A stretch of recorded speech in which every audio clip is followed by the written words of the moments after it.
I'd like to invite up the next panel, the role of independent digital infrastructure in strengthening European democracy, be moderated by Robin Berjon, who is a principal at Supramundane agency, so can't wait to hear more about what that is, and a technologist specialized in questions of governance. Over to you, Robin. Thanks.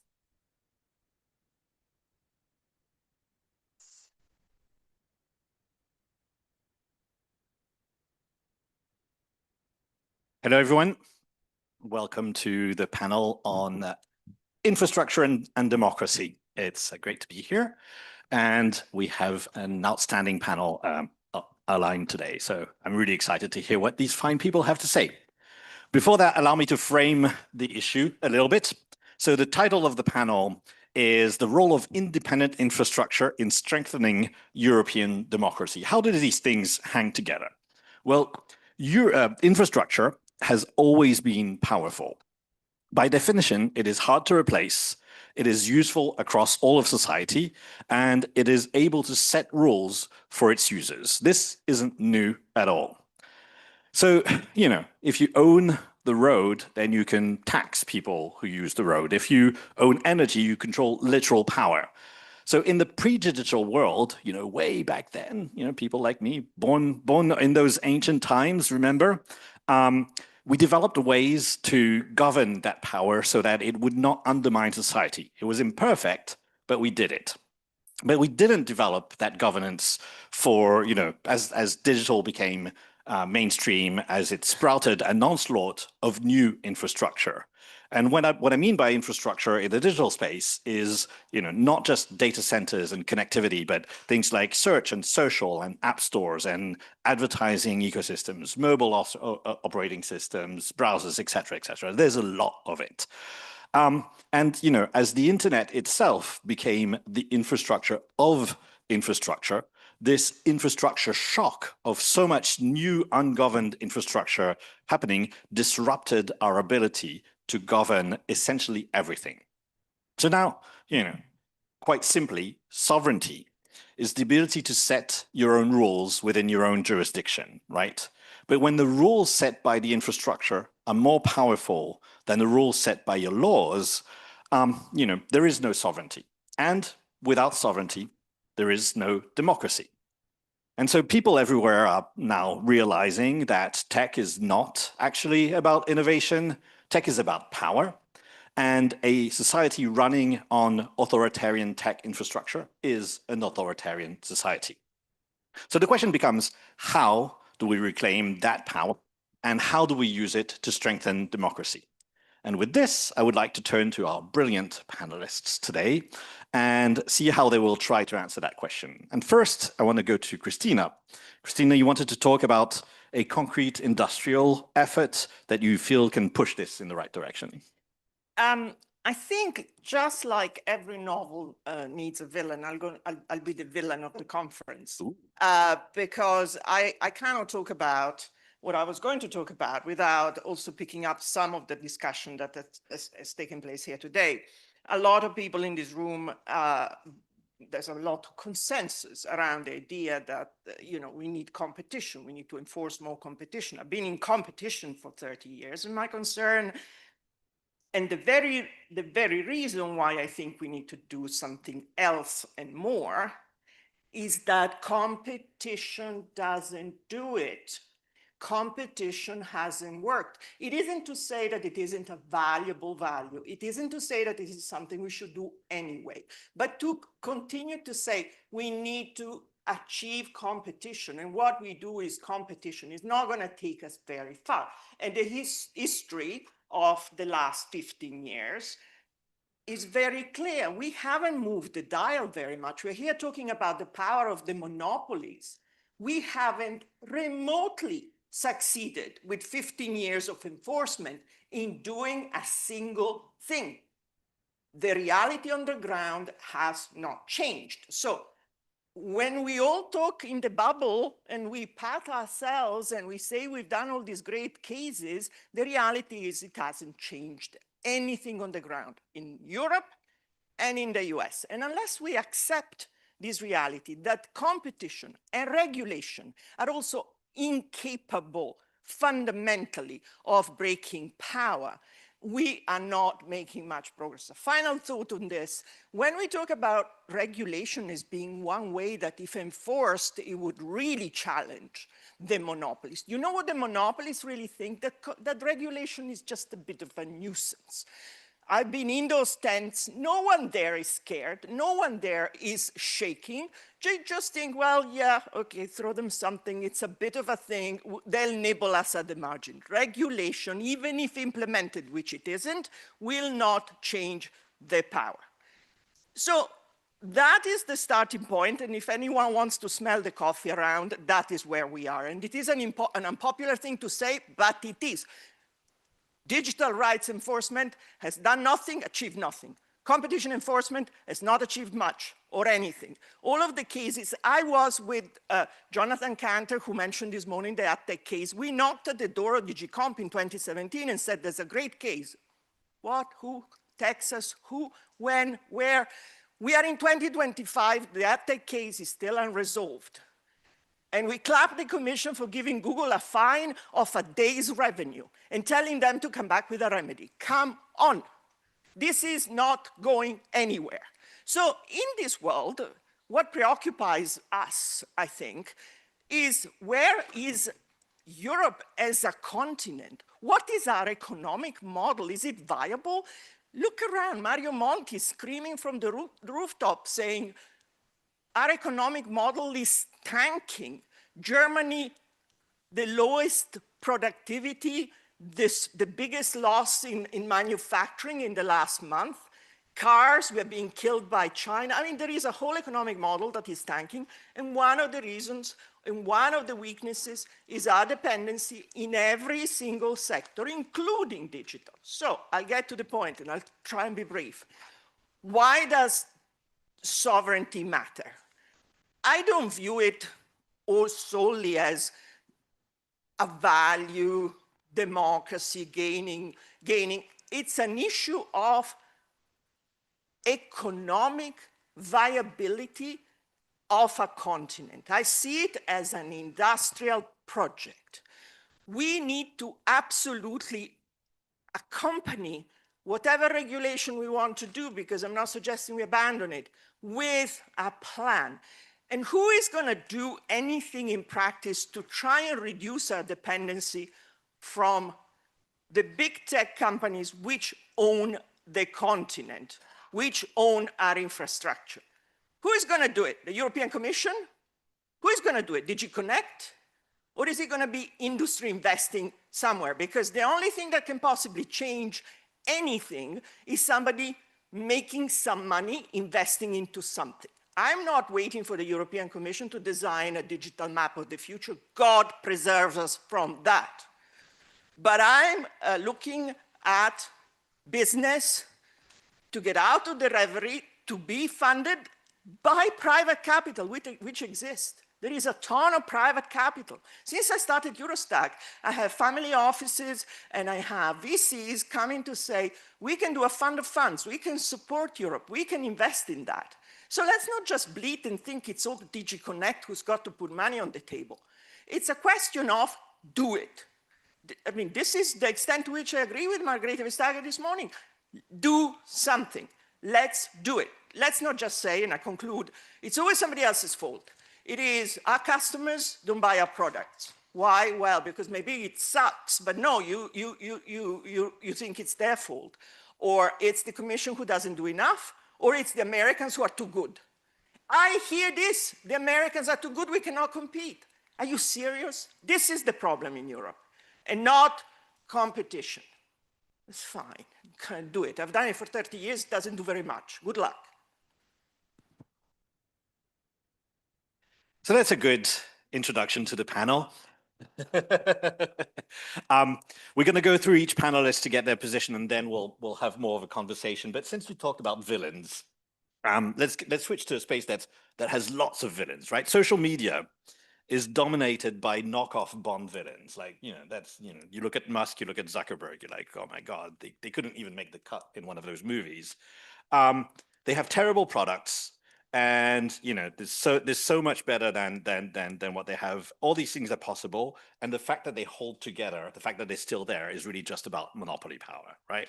And so social media is infrastructure for freedom of expression, but it also itself has infrastructure. And so I turn to Sebastian. You've been involved in both building social media products and social media infrastructure. Can you tell us a little bit more about that?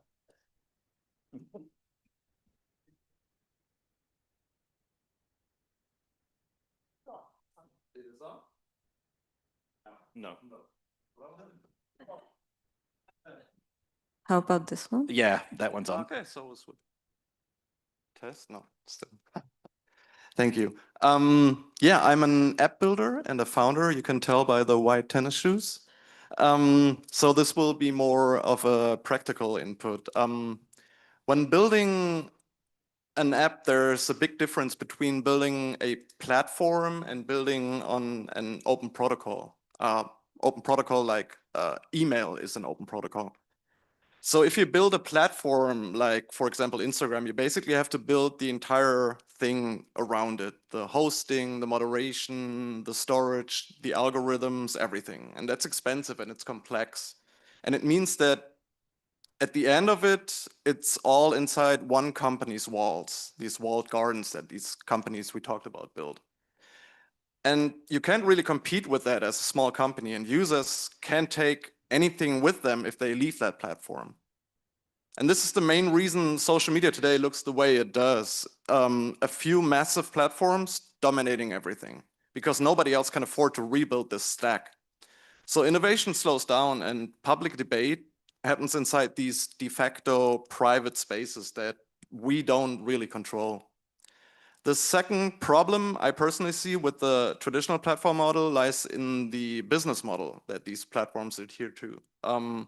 Being free and monetizing through advertising, this paradigm necessitates keeping these users in these apps for extended periods of time to maximize the ad revenue. And how do you achieve user engagement? It's mainly by polarizing content. And I believe this is a structural issue in social media. While these platforms prioritize profits, right-wing politics just thrive on this polarization. So I personally went another way. I built an app called Flashes. It's kind of like an Instagram app, and it's built on open infrastructure and on open protocol. It's the same protocol that powers the social network Blue Sky. So that means I didn't have to build everything myself. And I got a potential user base of almost 40 million people, users for free from the start. And that's because the network underneath already provides and shares things like moderation, identity, data storage, all that. That difference between a closed platform and something that is based on shared infrastructure and open protocols, that might sound technical, but for developers, it's pretty huge because it's the difference between whether innovation is even possible or not. Instead of one company owning the rails, everyone can build on the same foundation. Because of that infrastructure, Flashes behaves differently too. The feed algorithms are all open. You can literally see how they work. They're called feeds, and there's over 50,000 of them that you can select to choose how your timeline is sorted. You can also select where your data lives, whether you want to have it at home or somewhere else. There's no lock-in. If you leave my app, you take your account and your whole social graph with you. And the cool part is other apps can see that data too. So they can show posts from my app inside their own app, and the other way around, it's all connected. So instead of one company controlling everything, you get a whole ecosystem of apps that talk to each other. And that's a big change. It takes power away from single platforms and gives it back to users and developers. For example, if you're a journalist and you want to build a small photo app for documenting local news, they can plug directly into the same network that my app sits on. And their users could follow photographers or artists without having to create a new account, new identity, giving up privacy, stuff like that. That kind of interoperability just doesn't exist in the current platform model. And if you don't believe me, you can try liking a photo on Instagram from Twitter. So another thing I'm working on, that's the second thing, is Eurosky Social. And that's a project of the non-profit organization Free Our Feeds. And that is building shared infrastructure for Europe. That includes hosting, moderation, and distribution. So social media apps like mine can actually run here under European law. Right now, even if you build something open on open protocols, you still end up relying on US infrastructure for cloud and moderation and all that. And with Eurosky Social, we want to fix that. Apart from hosting and distribution, the first unique module of Eurosky will be COCOMO. That stands for Commons Content Moderation, and it's basically shared moderation for any European app that uses it. So instead of every team of these apps having to figure out moderation on their own or outsourcing it to the US, we can share the work and keep it transparent. Everyone will stay independent, but we can apply the same standards, and the rules are made here in Europe. That data in the system is also public and verifiable. That means you can check whether information comes from someone that you know, and it's much easier to spot abuse or manipulation. You don't need to trust one company to police the internet. The structure itself makes bad behavior visible. For policymakers, I think that's important because you can actually audit how the system behaves rather than just hoping that a private platform is telling you the truth. So what this all ends up to is simple, I think. Open shared infrastructure and open protocols make it actually possible for small teams in Europe to build serious social apps, even ones that could compete with TikTok. There is actually a TikTok clone out there. And that's without asking Silicon Valley for permission. It gives developers leverage, and it gives citizens transparency and choice. And if Europe really wants to talk about digital sovereignty, this is what it looks like in practice. Not just regulating the old systems, but building new ones that reflect our own laws and values. So to me, this is what strengthening democracy looks like in the digital age. Thank you. And so, yeah, one thing I really like about the work that Sebastian and others have been doing on this is that you can think of it as essentially like if you wanted to start a bakery online, you would have to go and like find a field, grow some wheat, collect the wheat, build a road all the way to your bakery, bring in electricity, et cetera, and then you could start selling bread. And then the people who would come to you to get your bread could only eat your bread. They couldn't get other food stuff at the same time, right? With that kind of system, you want to build a bakery, there's already a road, there's already a market for wheat, there's already flour actually that's already been ground by someone and brought to your door, and you can actually collaborate with other shops on the same street to like help people compose a meal. So like this is a really powerful model, and I think it really shows like no one ever wants to talk about infrastructure, but well, I mean, yes, the people on this panel do, but I don't think they're representative from society, Cristina. But this I think this really shows hope in terms of like doing something and building something. But doing things actually requires money. So we have Zuzanna here, who's been, on behalf of all of us, looking into the depth of European financing and how this whole thing works. And so I would like you to tell us a little bit more about what you found out and what's happening there. Thanks, Robin. And one of the disadvantages of having your panel late in the afternoon is that it's hard not to respond to what was said before. So you have your nice notes, and then you end up with this because you want to. But I'm going to try to resist that urge and stick to the script. But I want to start by saying that Open Future, we care about digital public space, but quite early on we realized that we're not going to regulate our way out of the mess that we're in. And this is not to say that regulation does not have a role, but we simply don't believe that you can fix Meta. It will never provide the public square that we want online. And so that was the first realization. The second was that some of the dependencies that we talk about, this is not only, and by now we all know it, this is not only the app level. In other words, you cannot have a public square in a shopping mall, right? If somebody has the kill switch and your apps are running on servers, on infrastructure that you can't rely on, well, you're not really sovereign.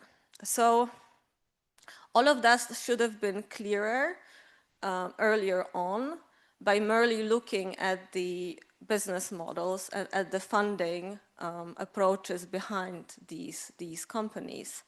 And in a recent book, Catherine Bracey, the book is called World Eaters, How Venture Capital Cannibalizes the Economy. That's a telling title. She says that this commitment of big tech to the power law returns is the single greatest driver behind the negative societal impacts of the tech industry. And that's a bit harsh for venture capitalists. I'm sorry to all the venture capitalists who are in the room. I'm sure there are many. But the lesson is that again, you cannot rely on these companies to deliver us the public value that we want. And I don't even know why we believed that in the first place, right? I think there was a sort of a mirage of this neoliberalism and this idea that state shouldn't have anything to do with the online space, right? We somehow believe in the value of libraries and public parks, but when it comes to the online, we're like, no, let them do it. From my part of Europe, I come from Poland, there was also a huge amount of mistrust in the state, and very well justified mistrust with this in the state of, like messing up the online. But we ended up in this situation that we are here. So if regulation alone doesn't work, and we don't want to repeat the same funding and business models that got us here in the first place, well, the logical next step is to think about how can we do it differently, and what are we doing in Europe in all of this. You will hear that, although what Cristina said, this is not really true, but you will often hear that there's not enough private capital in Europe, that we don't have a single market, and this is all true. But even in this situation, there's still a lot of money being spent on digital services, on digital tools, on digital infrastructure, and a lot of that money is public money. And since we are a civil society organization, we are interested whether that public money actually translates into any sort of public value. And we started analyzing the funding approaches in Europe, and well, to cut the long story short, it doesn't look well, right? And just a couple of lessons. First of all, the funding that we have, the public funding in Europe especially, is not adjusted either to the realities of infrastructure nor to the realities of innovation. It's short-term, project-based. You have to write a 50-page application to get 2 million. This may be good for research, right? And I think I see Natalie saying no. It's not good for research either, but it has so chance of succeeding. But in terms of innovation, come on, right? And in terms of infrastructure, this is not how you fund infrastructure. You don't fund infrastructure on a project-based model. The second lesson is that European bureaucrats, European Commission is terrible with falling for tech hype. Honestly, if you read these work programs, it reads like a bad cyberpunk novel. It ages so bad. So you read these calls for metaverse or whatever in a situation where we don't have a European spreadsheet, as someone else said. And the third thing is that we don't believe in what we actually fund ourselves. So European Commission is funding alternative to big tech solutions, but then it pays for Microsoft licenses, right? So come on, again. So what can we do about all of this? I mean, it matters now more than ever. I mean, it always matters how public money is spent, but it matters now because Europe is in the midst of negotiating this next multi-annual financial framework, the MFF. It's a long process. It takes at least 3 years. So I say European Commission, but to a larger extent, member states are in the process of deciding what the priorities are. And based on what I said, I think at this point it should be clear. So first of all, we should adjust the way the funding is designed to the realities of both infrastructure and innovation. So grants won't cut it, right? I mean, grants are good for some things, but we need to figure out new ways of supporting business if we want the business to thrive. But we also need to think about alternative business models, right? I sometimes feel like we're in this dichotomy, right? It's either grants or venture capital, right? As if there was nothing in between, as if there were no business models that can scale healthily, right? That don't think that competition is for losers and don't operate on this basis they have to kill all the competition, right? As the Ubers of the world have done. So, and the third, maybe final thing, I know I'm over time, is that we need to think about procurement, right? That has been said before in other panels, but procurement should be a strategic tool. It cannot be just a purchasing exercise. And, you know, nobody got fired for buying IBM. Nobody is getting fired for buying Microsoft, but I don't know, maybe they should. Maybe they need to be encouraged to experiment. Okay, I leave it at that. Maybe people should be fired for buying Microsoft. I like that. I like that. I mean, no, but I mean, seriously, like at a recent event, we had someone from the European Commission, who I won't name, but you can look it up, who said publicly on a panel, maybe we should name and shame the people who buy from big tech. And you know, it's like, like you. So yes, you know, we now turn to our final panelists before going to more discussion. And you know, since we're talking about infrastructure, I think perhaps the most stunning piece of infrastructure ever built might be the infrastructure of mass surveillance that Apple and Google have assembled with some side help from Meta.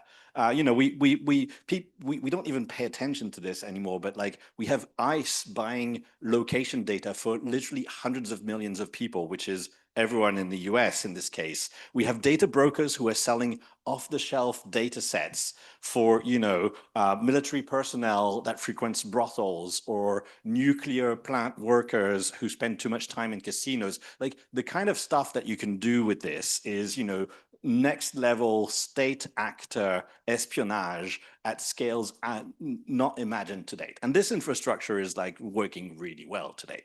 So, you know, Proton, Bart, you've been working on privacy. So like, how do you approach, you know, counterbalancing the power of this incredible infrastructure that, you know, is basically surveilling us all? Well, that's quite the question. Yes. I'll start with a little disclaimer that I'm going to violate Jonathan Cantor's rule from this morning that Americans shouldn't throw stones. I do it from a position of love because Europe is maybe the last best hope for a free society today.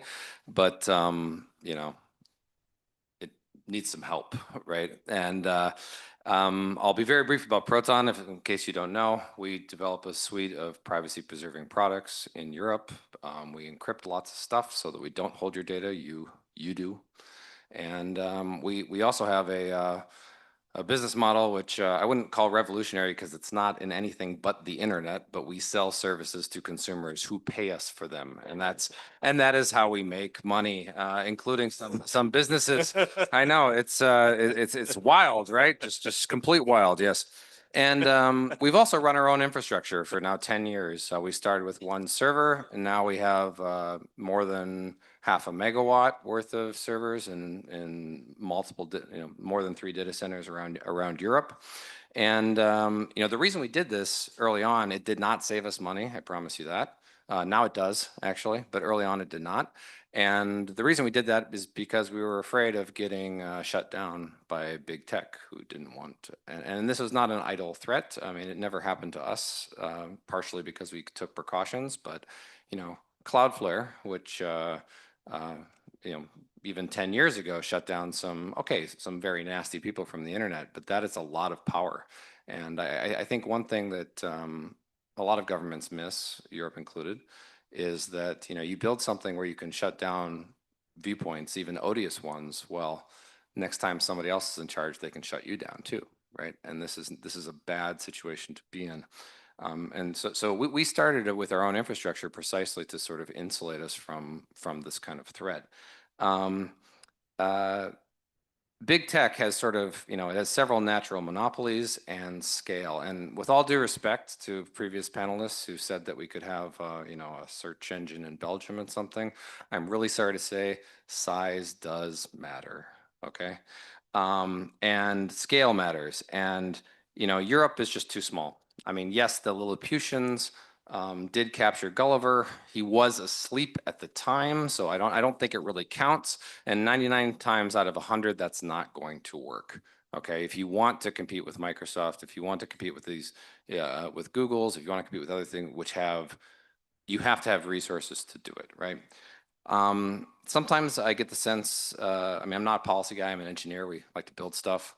And we're also capitalists. We like to sell stuff, and capitalism is not the enemy. Capitalists want competition. Capitalists want to play the game with a fair playing field. They don't want to be like, oh yes, I get a niche and now I have monopoly rents and now I can just extract value forever. This is not capitalism. Okay, this is crony capital. This is late stage capitalism, falling into authoritarianism, or crony capitalism. It's not capitalism as we think of it. So we need to consider capitalists. I mean, yes, self-serving, but capitalists like myself and others as, friends, not the enemy. Like, it's not just about regulating, don't do bad stuff. It's about making sure that people who are playing the game correctly and fairly can succeed. And that includes some, maybe dirty words like industrial policy.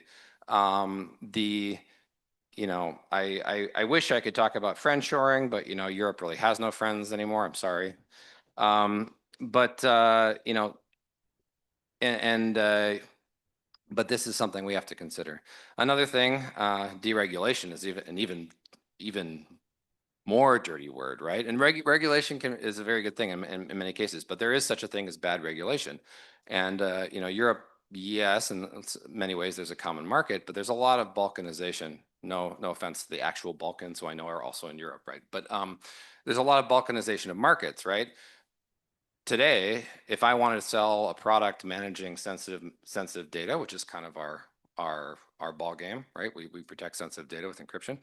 There are lots of regulations that say, for instance, that I have to have that data based in France if it's French data, right? So me as a European company, what do I have to have? 3 redundant data centers in France just to serve French data, and then I have to do the same thing for Belgium, and I have to do the same thing for Germany, and I have to do the same thing for Italy. I'm not going to be in that market, right? And I can guarantee you that California does not have the same rules, that their Californian data can't be in New York, right? We need to fix this kind of stuff. We need to make it easier for businesses to serve this kind of stuff. So, because who does have the kind of money to have a French cloud and a German cloud and a whatever cloud? Big tech has that kind of money, right? And then you get a structural situation where you just lose. Another maybe misguided regulation, which is central, near and dear to my heart, is chat control. Sorry to hijack the. But hijack away, my friend. EU is the land of privacy, right? We have GDPR, all this other stuff, and mass surveillance is really, it's a tool of authoritarianism, and it really is antithetical to free society, as Robin said about.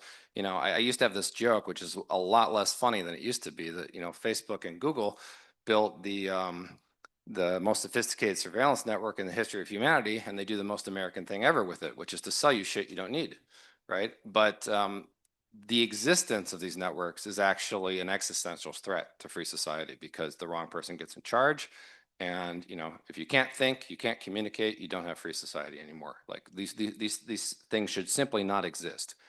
And privacy, encryption, being able to structurally speak privately to one another is a bulwark against this. And I'll quote another American, sorry, that those who will give up essential liberty to purchase a little bit of temporary safety deserve neither liberty nor safety. This was said by Benjamin Franklin 250 years ago. It's as true. It was as true then as it is now, maybe even more true now. And privacy really is a bulwark against authoritarianism. let's not be authoritarianism light. Europe should embrace this because it really is important to preserve free society on this earth. So thank you. Thank you. Lots of interesting stuff. So there's been a bit of a theme, or maybe I'm making it up by stitching things together, but I think it's there. Like Bart, you said, these things shouldn't exist. Zuza, you said, like, you can't fix meta, right? Sebastian, you're talking about alternative infrastructure. Cristina, you mentioned that the money's there to build all this, right? And so this makes me think of how President von der Leyen made tech sovereignty a priority in 2019. And you might want to do the math, that's several years ago.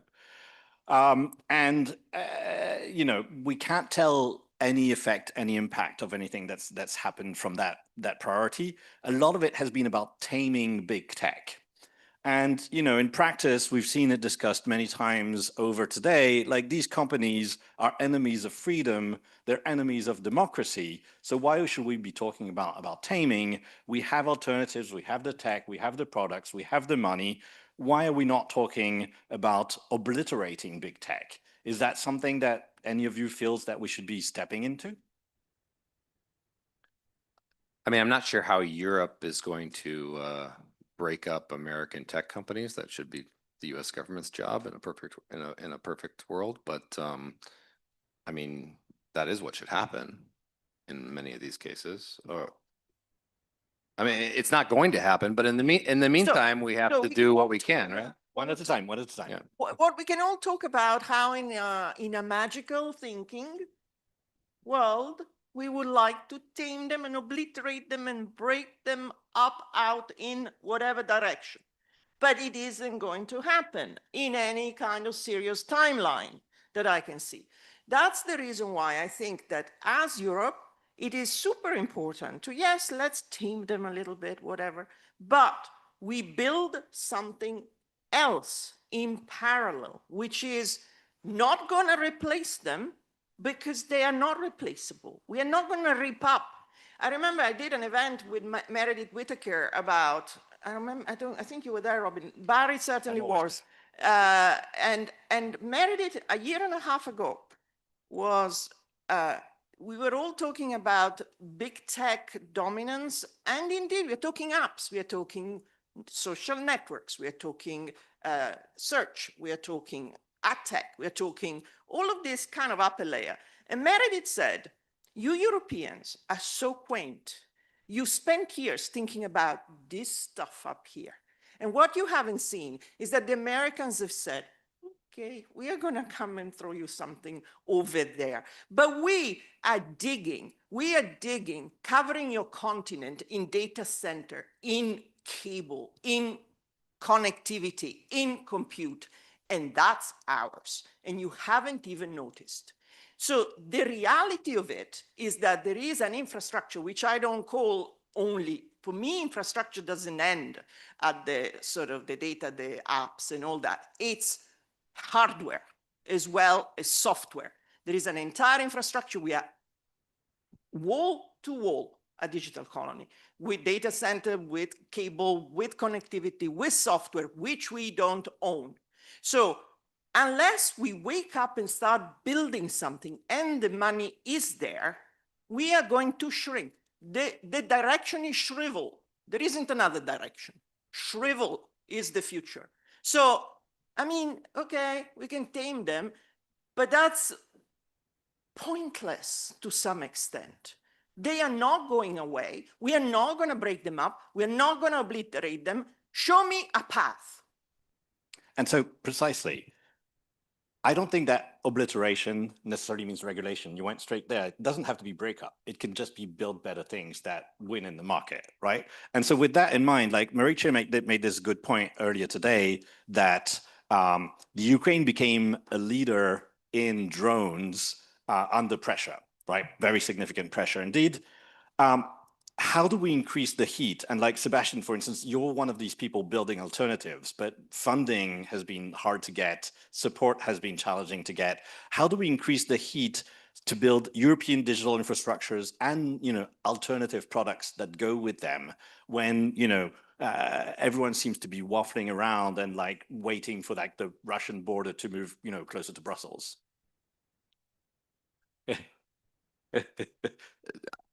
I'm supposed to What- comment on the Ukraine war now. Tell us what you need. Like how can yeah, we help? like Right? example from my company, everyone I've talked to so far for funding has been from America.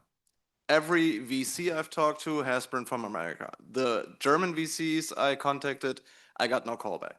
So it's either hardcore capitalization with putting ads in there and following along the same way these other companies have gone down before. I don't want to do that.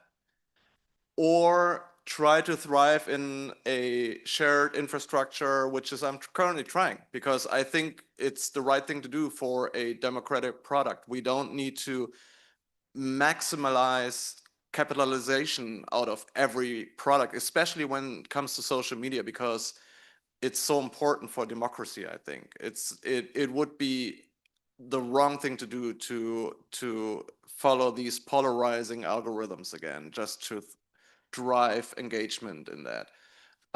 What were you originally asking? How can we help you, you know, light a fire? How can we light a fire? Yes, so that money. Can I? Take space from the other speakers, but the issue is demand. We can return.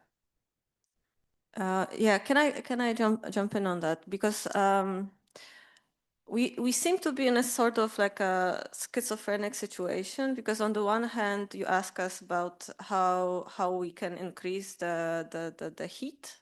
I really don't know how the heat can be increased more than it is now.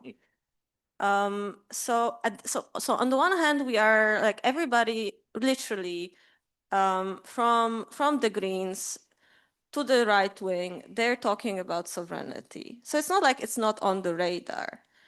But at the same time, less than 2 weeks, like everybody talking about procurement, very important, right? So it seems to be like, finally this is sinking in, but at the same time, I don't know, 2 weeks ago, you read a letter from the Dutch tax office explaining to the parliament, I think, that unfortunately they have to go for Microsoft, right? And they have to go for OneDrive because no other solution, no European solution offers the convenience, right, security that they need. And Bullshit. Bullshit. exactly. So let's call this out, right? This is like, and this happens in the open. It's not like Polish government who's still naive and saying, oh, we're proud, we signed a contract with Google, and everybody's like, dudes, like we're not in the 90s anymore, right? It's the Dutch. But these governments are all captured. Hello. Don't we know it? I mean, they're all in bed with the hyperscalers. So it's not about political pressure. It's about lack of leadership in the end, right? Yeah, hello, yes.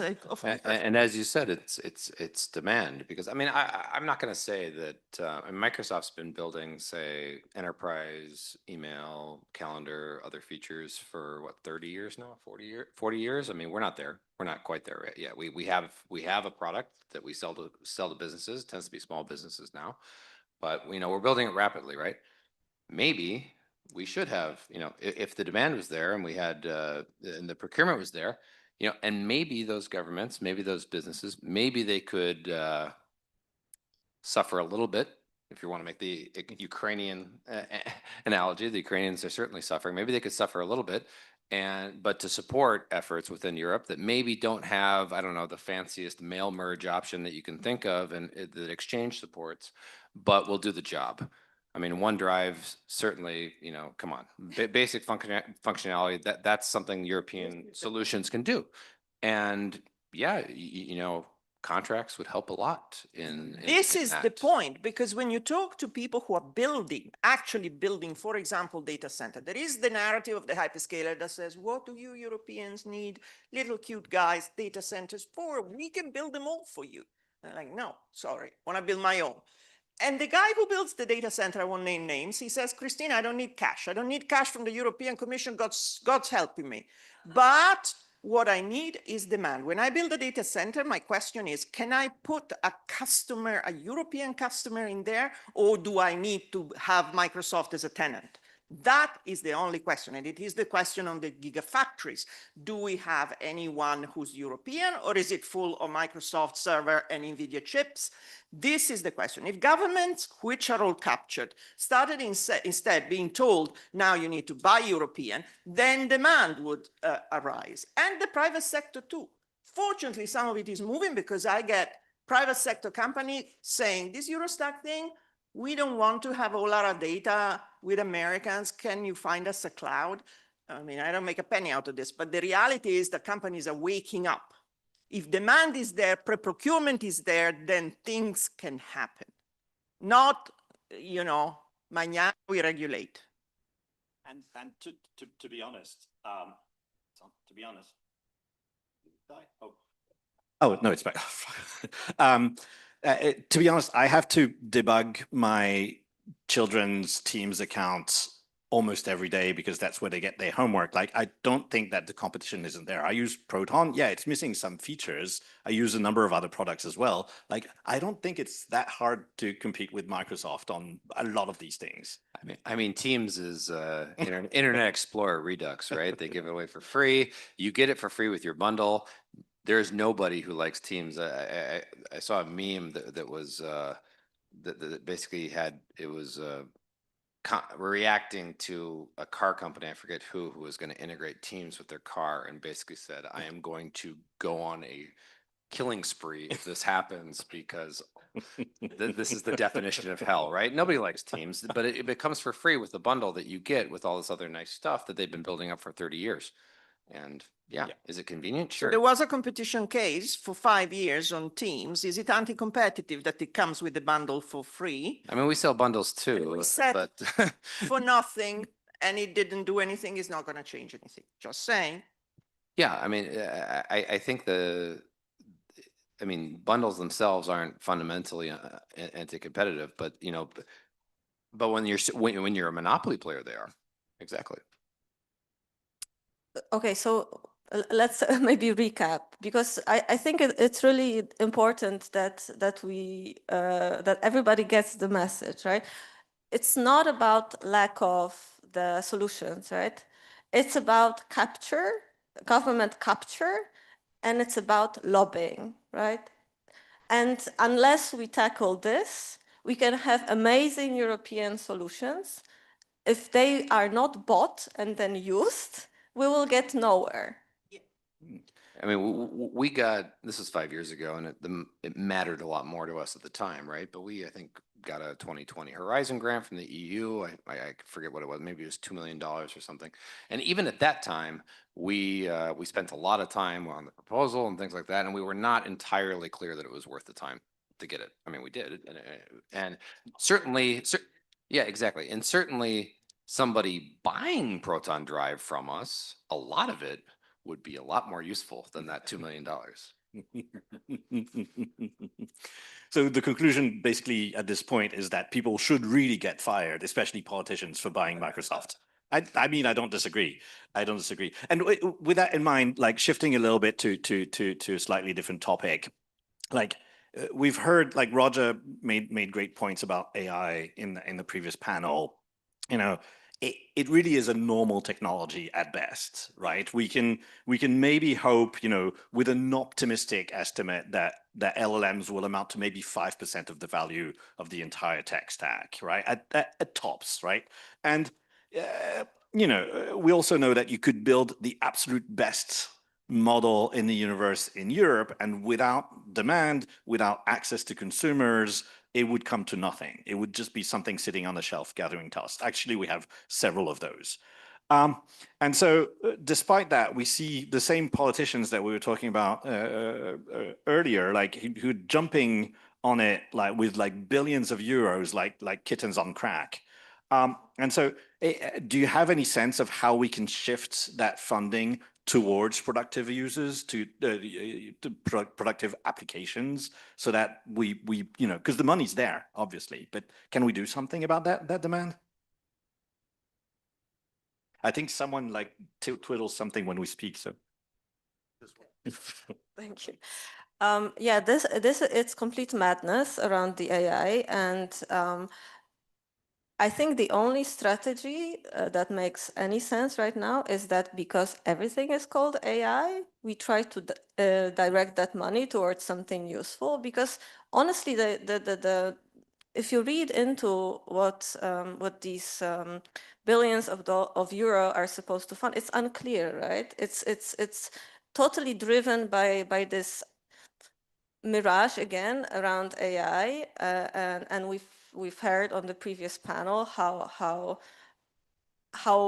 unreal that is. So, but I think this shows very well what I tried to say before, that Europe doesn't have the grounds covered, yet we are willing to commit to something that will not provide any public value and any increase of productivity, if we want to use the more economic terms. So so I would love that money to be spent on something else, but by now I don't think that's possible. I think the institutions are so far on that hype train that stopping it now, I don't know what it will take. The fear of losing out at this point is so great that the only way I can think of is actually directing that money towards something useful. So basically stealing it. Under the umbrella of AI. Of AI, yeah. Yeah, let's say we do AI, but let's do something else with it. So Sebastian, are you going to do AI infrastructure for social media? So, obviously, yes. No, what I was going to say, I totally agree. We need to distinguish between the LLM bonfire that we're throwing money on and actual AI that is useful. Like, for example, for Eurosky Social, we're looking for moderation tools because moderation is a hard topic. You don't want humans to do that. You want to pre-filter most of it. But for that, you need AI. You need AI to figure out disturbing images, CSAM, all that stuff.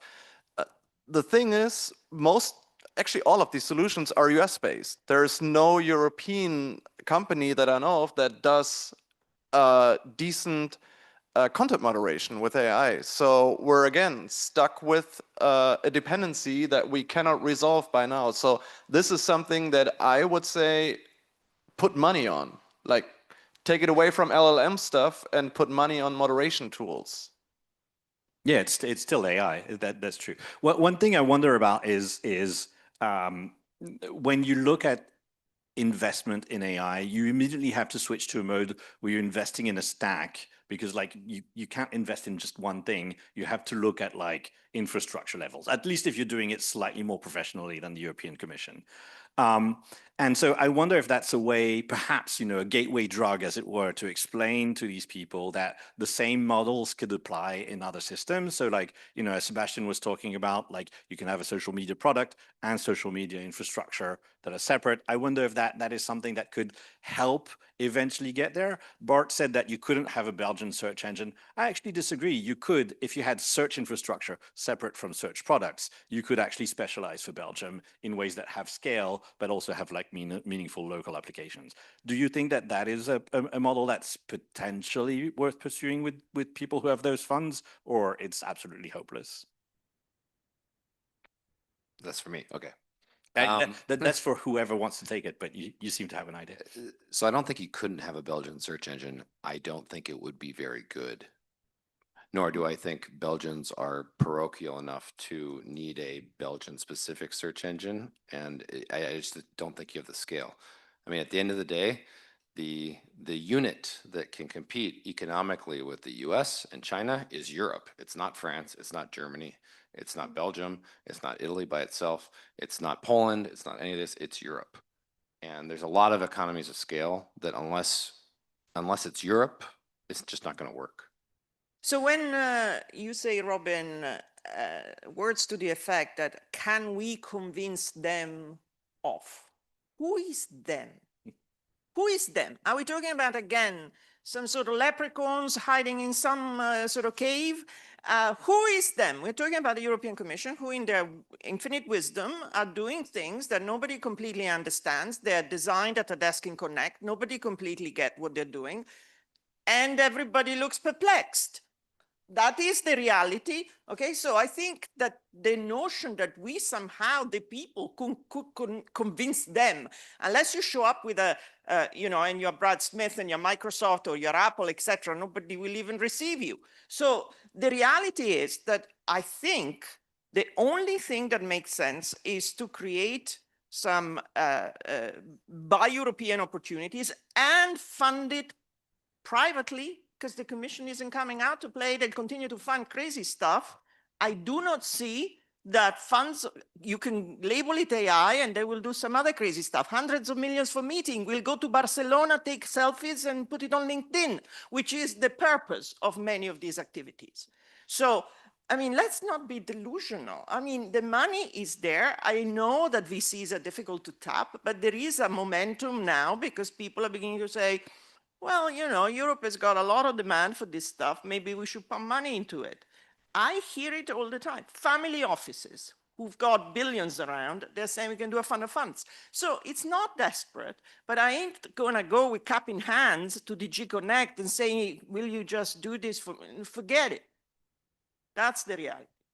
I agree, but I also don't want to totally give up on public institutions. I know that, you know, we have different roles in this game, but I understand that this is the logical conclusion looking at how EU has invested in digital tech thus far.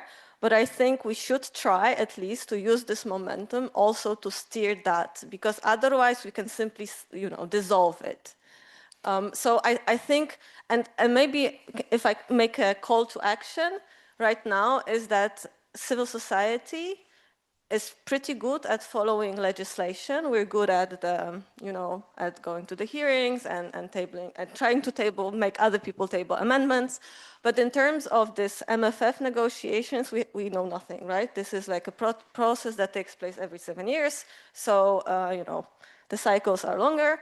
And I think it's really, as I know the window is narrow and I share the disillusionment to some extent, but I think it's really important that we at least signal to the member states, to the Commission, to the Parliament, that we are watching, right? And we don't want this money to be spent on metaverse or some illusionary ideas. Or Industry 4.0, yeah. No, absolutely, and you know, I completely agree with everything that's been said in terms of how the Commission is incomprehensible.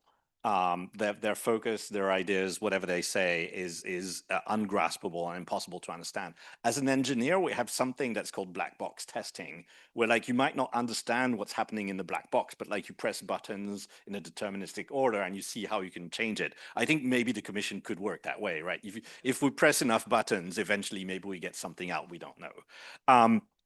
But so like one thing I was curious. So, Zuzanna, you were talking about like how this grant-based model of funding, et cetera, and looking through the MFF don't work. One idea that has some momentum behind it is doing a European level STF, the sovereign tech funds that the Germans have pioneers. They've been doing really good work with what, 20 million a year, which is, you know, small change. Do you think that's something that could be scaled to Europe? Absolutely, and thank you for bringing it up. This is a proposal made by several open source communities to set up something like this at the European level, based on the example of Sovereign Tech Agency from Germany, which is very successful. And I think it's also important to bring it up in this panel, in this context, because this is exactly the sort of infrastructure that needs sustainable funding. And, you know, like, I don't know when we got into this mode of talking about first billions, then trillions. I can't even imagine that number, but this is literally still millions, right? So and I think it's also important to keep that in mind, that you can still do quite a lot of stuff with millions, right? And I think the open source community and the German model, and now trying to put that at the EU level, is a great example of how can you strengthen the infrastructure that we all depend on with only millions. Yeah. And millions can achieve quite a lot. I think Roger was talking earlier also about like, the scale of things. And I think Ecosia, which is like what, 1% market share, makes something, this is off the top of my head, don't quote me, but I think it's like 90 million a quarter. That's a decent revenue. I would take it, personally as a company. And so at the same time, we see these, like I'm sure Proton could benefit from that kind of income. So yeah, absolutely. I would be super interested in seeing more in terms of the STF. We're reaching the end of this panel. I want to invite like the panelists to give us maybe a 30-second last call to action. Does any one of you want to go first? I can go first, since I already have the mic, and I'm just gonna repeat what I said a minute ago. I think it's important that we pay attention to this process around the MFF that is taking place right now. I'm not yet totally willing to give up on trying to influence that. I think there's a lot of projects that need public funding, that have public interest in mind, and we can't simply leave it to the markets. And I think now is the right moment to act and to use the momentum and to at least try to spur some sort of innovation and business models and approaches that have the potential of delivering what we actually want. Okay, I'll make it quick. Yeah, I'm just going to use the 30 seconds to advocate for leaving, because I'm the social guy, obviously.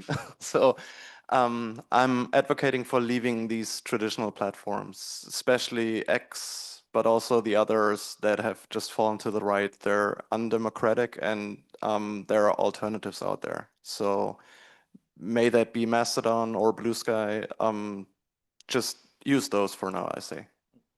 I mean, I personally left X like a year and a half ago. Yeah, me too. 10,000 followers. But a lot of people have not. I feel so much better. And like people come to me and they cry about like their social media lives. And I'm like, get the fuck out of there. Like I now have more followers on Blue Sky than I had on X.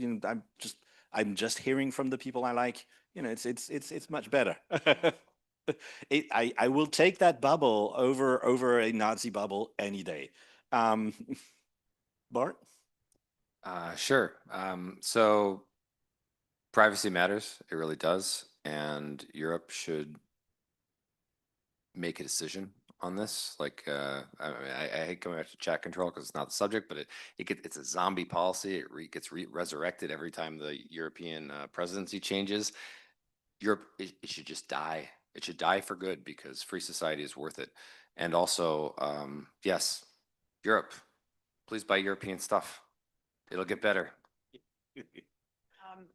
So this isn't just about bringing down the big bad American guys. I really care much less about that than I care about Europe muscling up as a continent, investing, selling, and preserving a presence as an economic power. And it's particularly important, I think, in this group to say, do not, you talked about capitalism, do not think this comes from the public sector only. Unless people make money, there is no change to the dial, okay? Unless people make profits and invest real money to make real profit, nothing changes. Zuzanna, I admire the notion that we need to be public-minded, okay. But unless somebody makes money, it isn't gonna happen. So please don't just stay in a bubble in which, oh, we are all so noble and we're public-minded and we are all doing it for non-profit. No, profit matters, okay? Without that, and if this world doesn't start talking to business, you're in a bubble that doesn't matter. So that's my final message. I mean, thankfully, business is on stage here. So like, hopefully a few of us can help guide this conversation. Thank you very much to your panelists.